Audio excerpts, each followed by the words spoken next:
Hello all, welcome to my channel Sanskrit lecturer Haima. నిన్న మనం ఒక శ్లోకం చెప్పుకున్నాం కదండి.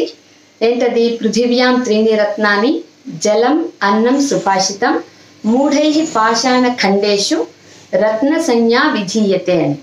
మూర్ఖులు రాళ్ళని తీసుకొచ్చి రత్నాలు అంటున్నారు. నిజానికి భూమి మీద 3 రత్నాలు ఉన్నాయి. అవే నిజమైన రత్నాలు. అవేంటంటే నీరు, అన్నము, సుభాషితము అని. నీటి గురించి మనం మాట్లాడుకున్నాం. అంటే చాలా ప్రీషియస్, అవి చాలా అమూల్యమైనది. దాన్ని మనం జాగ్రత్తగా వాడుకోవాలి. వాడుకుంటేనే ముందు తరాల వాళ్ళకు కూడా నీటి ఎద్దడి లేకుండా ఉంటుంది అని. ఇప్పటికే చాలా ప్లేసెస్లో ఎద్దడి ఉంది, కానీ ఇంకా ముందు తరాల వాళ్ళు కూడా ఎద్దడి లేకుండా ఉండాలి అంటే నీటిని మనం వృధా చేయకుండా ఉండాలి అని. అలాగే అన్నం గురించి మనం మాట్లాడుకున్నప్పుడు అన్నం పరబ్రహ్మ స్వరూపం అని, దాన్ని వృధా చేయకూడదని మనం అనుకున్నాం కదా. అంటే భక్తి కలుగు కూడు పట్టెడైనను చాలు అంటారు. అన్నం ఎలాంటిదంటే పరబ్రహ్మ స్వరూపమే కాకుండా ఆ అన్నాన్ని వృధా చేస్తే మనకు నోటికి అన్నం దొరకకుండా అయిపోతుంది. దీనికి సంబంధించి వేమన పద్యం ఒకటి నాకు గుర్తుకొచ్చి అది మీకు చెప్దామని అనిపించింది.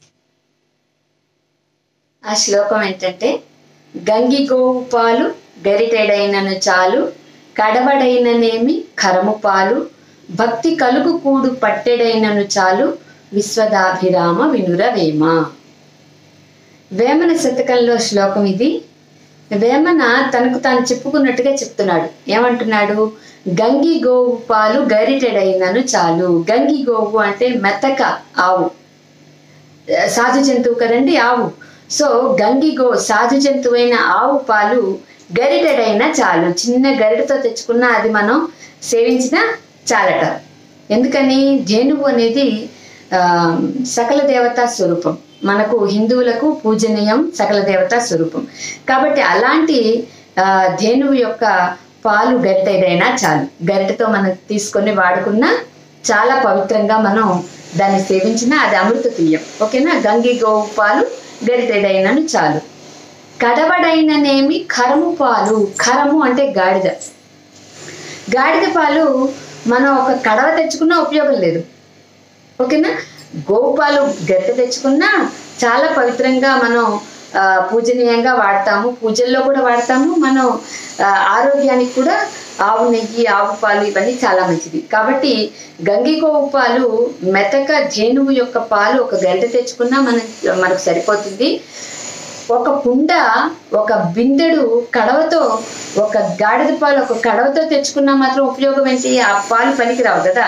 కడవడైననేమి కరము పాలు భక్తి కలుగు కూడు పట్టెడైనను చాలు. భక్తితో మనం ప్రసాదం చూడండి, ఎక్కడైనా మనం గుళ్ళకి వెళ్తే, లేదంటే ఎక్కడైనా సంతర్పణ జరిగినప్పుడు, లేదంటే ఎక్కడైనా పూజలు చేసుకుని ప్రసాదం పంచినప్పుడు, ఆలయాల్లోనో నిత్యాన్నదానం జరిగే చోట, నిత్యాన్నదానం జరిగే చోట అంటే జిల్లెలమూడి లాంటి ప్లేస్లో, లేదంటే తిరుపతి లాంటి ప్లేస్లో. ముందు జిల్లెలమూడిలోనే నిత్యాన్నదానం స్టార్ట్ అయిందండి. తర్వాత తిరుపతి, ఇంకా మిగతా చోట్లకు కూడా వాళ్ళు ఫాలో అయ్యారు ఆ అన్నదాన కార్యక్రమాన్ని, నిత్యాన్నదానాన్ని. సో ఎప్పుడైనా సరే అలాంటి పుణ్యస్థలాలకు వెళ్ళినప్పుడు అలాంటి పవిత్రమైన భోజనం భక్తి కలుగు కూడు పట్టెడైన చాలు. ఒక చిన్న ముద్ద లాంటి అంత అన్నమైన భక్తితో తినేది సరిపోతుంది. ప్రసాదం లాంటిది అంత తిన్నా సరిపోతుంది.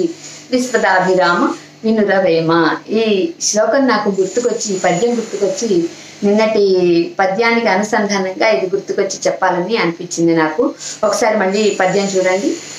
గంగి గోవు పాలు గరిటెడైనను చాలు కడవడైననేమి కర్మ పాలు భక్తి కలుగు కూడు పట్టెడైనను చాలు విశ్వదాభిరామ వినురవేమ. వినురవేమ.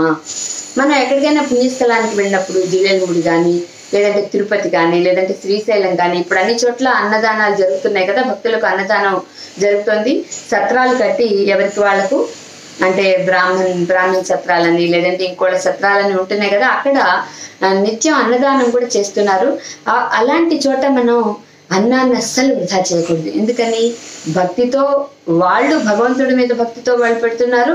అదే భగవంతుని మీద భక్తితో మనం సేవిస్తున్నాం కాబట్టి అలాంటి భక్తి కలుగు కూడు పట్టెడైనను చాలు. కొంచెమే పెట్టించుకుని ఆ కొంచాన్ని వృధా చేయకుండా తినాలి తప్ప అన్నాన్ని ఎట్టి పరిస్థితుల్లో వృధా చేయకూడదు అనేది నిన్నటి శ్లోకం యొక్క, ఇవాళ పద్యం యొక్క సారాంశం. బాగుంది కదండి.